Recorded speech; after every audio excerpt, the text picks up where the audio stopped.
Good evening. This is All India Radio Kohima. I'm Jonas Yandan with Evening News. The headlines. Prime Minister Narendra Modi says more than 700 Agri Startups have been created.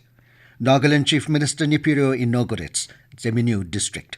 Advisor Zhaleo Rio says Nagaland government is yet to take decision on the lifting Nagaland Liquor Total Prohibition. And Governor of Nagaland and Assam, Jagdish Mukhi, greets Angamis on the occasion of Sekrenyi festival.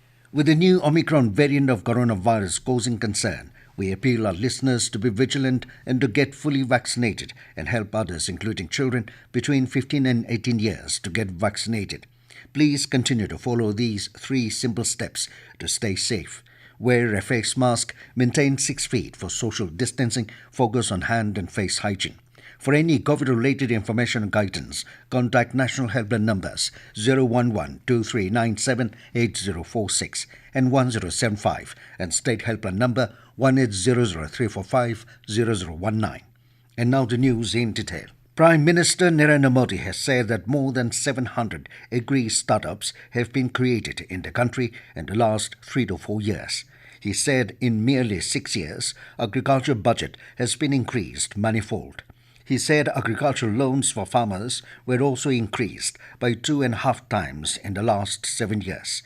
Addressing a webinar on positive impact of Union Budget 2022 in agriculture sector through video conferencing, the Prime Minister elaborated on the 7 ways in which the budget proposes to make agriculture modern and smart.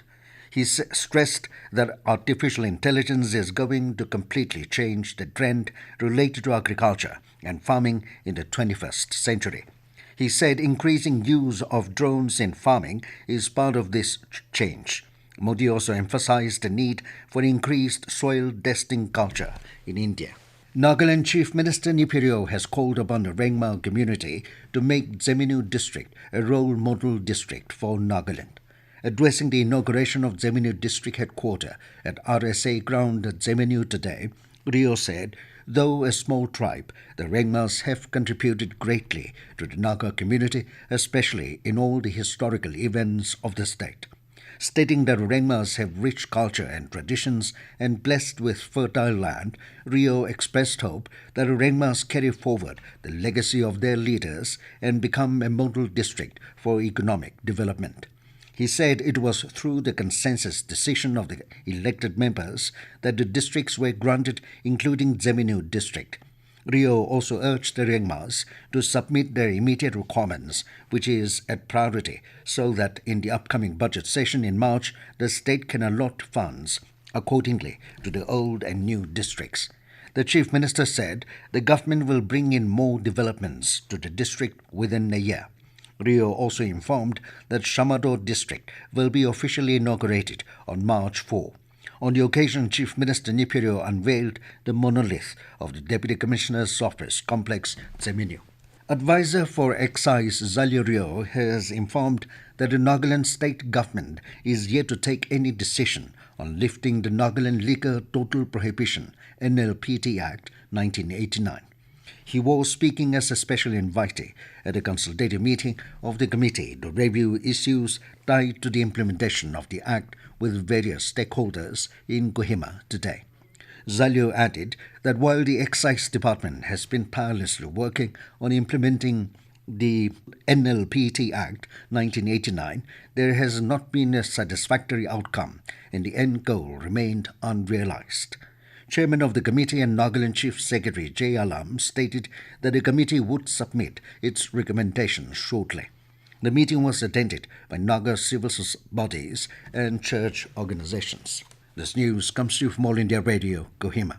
You can also listen to this news bulletin on News on Air app and YouTube channel AIR News Kohima.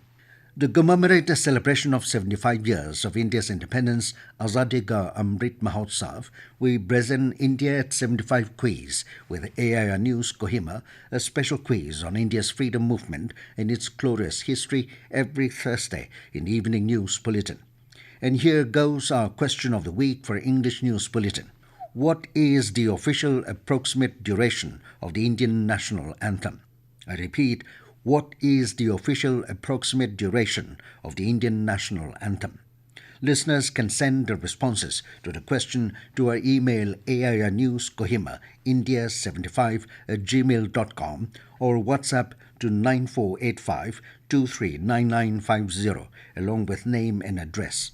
The first correct answer received from the participants will be selected as the winner and will be announced in tomorrow morning news at 7:30 a.m.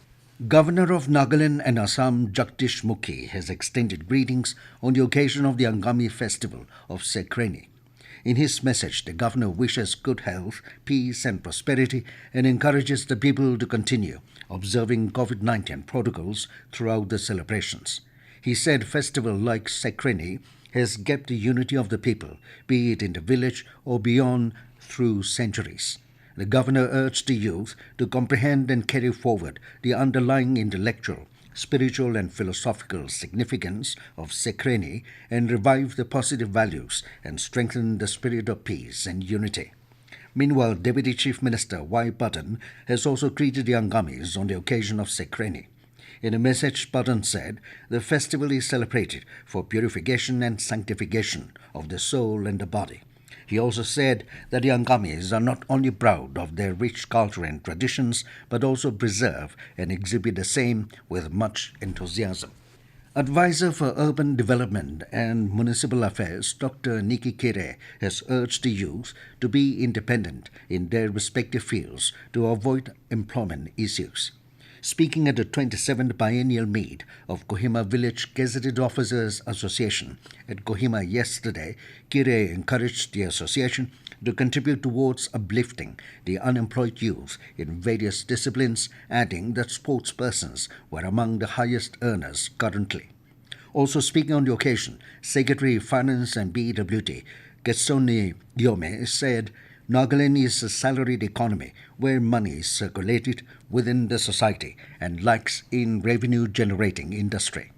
Emphasizing that the job avenue in the government sector had reached a saturation point, Yome urged the association to identify unemployed youth and guide them in various sectors, particularly in high-income generating fields like plumbing and internal electrification. He also mentioned water supply and traffic problems as two main hurdles faced by the district people and urged the association to set up a committee to look into the matter.